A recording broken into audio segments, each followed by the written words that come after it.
સુરત શહેરના કતારગામ વિસ્તારમાં માનવતાનું ઉત્તમ ઉદાહરણ જોવા મળ્યું. સુરત શહેર ઝોન 3 પોલીસ પરિવાર દ્વારા થેલેસીમિયા પીડિત બાળકોની મદદ માટે એક વિશાળ રક્તદાન કેમ્પનું આયોજન કરવામાં આવ્યું છે. પોલીસ કમિશનર અનુપમસિંહ ગેહલોતે આ કાર્યક્રમમાં ઉપસ્થિત રહ્યા અને પોલીસ જવાનો અને રક્તદાતાઓનો ઉત્સાહ વધાર્યો. સુરત પોલીસ માત્ર કાયદો અને વ્યવસ્થા જ નહીં પરંતુ સામાજિક જવાબદારી નિભાવવામાં પણ હંમેશા અગ્રેસર રહી છે. બ્લડમાં જરૂર પડતી રહે છે. બ્લડ જો है इम्प्लांट કરવા પડે છે. એના બ્લડ જો है પૂરી બોડીને એવા એની રિક્વાયરમેન્ટ થઈ જાય છે कि કન્ટિન્યુઅસ એના જો સમયાંતરે જો है બ્લડ એના મળતા રહે. કોઈના અઠવાડિયા, કોઈના 10 દિવસ ડિપેન્ડિંગ અપોન એના જો મેડિકલ સિચ્યુએશન રહે છે. અને આ જો સમય હોય છે આપણા, આ જો ગરમીના સમય હોય છે જ્યારે બીજા રોગોના લીધે તમામ બ્લડ બેંકોમાં બ્લડના યુનિટ માટે બહુ પ્રેશર હોય છે. કારણ કે અલગ અલગ પ્રકારના રોગોમાં જો એ બી બ્લડના જરૂરત હોતા હોય છે. ત્યારે જો સુરત શહેર પોલીસ વર્ષોથી આ જ મહિનાઓમાં જો है અપ્રિલથી ચાલુ થઈને દર મહિના જો એક ડીસીપી આપણે પોતાના ઝોનના આપણા તમામ પોલીસ સ્ટેશનમાં અમારા પોલીસ અધિકારીઓ, કર્મચારીઓ અને અમારા પ્રજાના સહયોગથી બ્લડ આપણા કેમ્પ લગાવીએ છીએ. અને પછી જો બ્લડ ડોનેશન કેમ્પમાંથી જેટલા બ્લડ આવે છે આ આપણા થેલેસેમિયાના બાળકો માટે જાય છે. તો આજે આ વર્ષના પહેલાં શરૂઆત અહીંયા થઈ રહી છે આ સુંદર હોલમાં. તો સર્વપ્રથમ તો હું અમારા તમામ એવા આગેવાનો અહીંયા બાબુભાઈ છે, જગદીશભાઈ છે, બધા આગેવાનો અહીંયા બેઠા છે, એના બી આભાર માનું છું કે આજે જો અમારા આ કન્ટ્રીબ્યુશનમાં આપ સરસ આ હોલ પ્રોવાઈડ કર્યા પોલીસના. અને સાથોસાથ જો એ અને લોકો બી એના બ્લડ ડોનેશન માટે આવે, એક સારા વાતાવરણ રહે, એકદમ શુદ્ધ વાતાવરણ રહે, એના માટે જો આપણે આપ્યા છે બધા આપને ખૂબ ખૂબ આભાર માનીએ છીએ.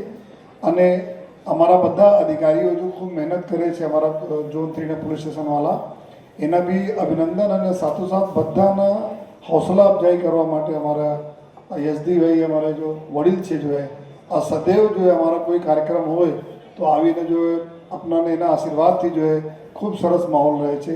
અમારા મહિલા સુરક્ષા સમિતિના બહેનો બી છે, બધા અમારા આગેવાનો છે, એના બી આભાર માનીએ છીએ. અને હું આપને બતાવવા માંગીએ છીએ કે ભાઈ છેલ્લા લગભગ 10-15 દિવસ પહેલાં 10 દિવસ પર તમામ બ્લડ બેંકના હોદ્દેદારો મારી પાસે આવ્યા અને આ જ વાત કરી કે સર અત્યારે બહુ ક્રાઇસિસ છે બ્લડના અને અત્યારે એકદમ હાઈ ટાઈમ છે કે તુરંત અમે બ્લડ જોઈએ થેલેસીમિયા માટે જોઈએ. ત્યારે અમે લોકો તાત્કાલિક જોઈએ આ કાર્યવાહી ચાલુ કરી. અને આ વખતે જો ઝોન 3 છે, નેક્સ્ટ મંથમાં અલગ અલગ ઝોનો આપણા ચાલુ કરશે. અને આવનાર સમય પૂરા જે રીતે ડીસીપી ઝોન 3 બતાવ્યા કે દર વર્ષે લગભગ 10,000 યુનિટ થેલેસીમિયાના બાળકો માટે અમે લોકો ભેગા કરીએ છીએ.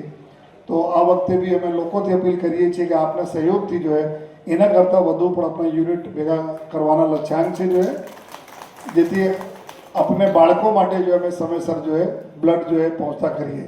અને અમારે આ ભાગીરથ કામમાં જો જેટલા બી અમારા બેંકો છે, ખાસ કરીને આપણા સુરત રક્તદાન કેન્દ્ર છે, લોક સમર્પણ બ્લડ બેંક છે, ઇસ્મી મેર છે, ન્યૂ સિવિલ હોસ્પિટલ અને કિરણ, એની પૂરી ટીમ જો કિરણ હોસ્પિટલની પૂરી ટીમ અહીંયા આપણા છે જો અને આ લોકો સદૈવ જો આપણે સાથે જો બ્લડ આ ડોનેશનના કેમ્પોમાં આપણે સાથે જો સામેલ રહે છે, આપણે માર્ગદર્શન બી આપે છે અને સહયોગ આવે છે. તો આ તમામ બ્લડ બેંકના તમામ સ્ટાફનો ખૂબ આભાર માનું છું કે આપણે બધા જો અહીંયા આવ્યા જોઈએ અને આ અમારા કામમાં જો તમે સહભાગી થયા જોઈએ.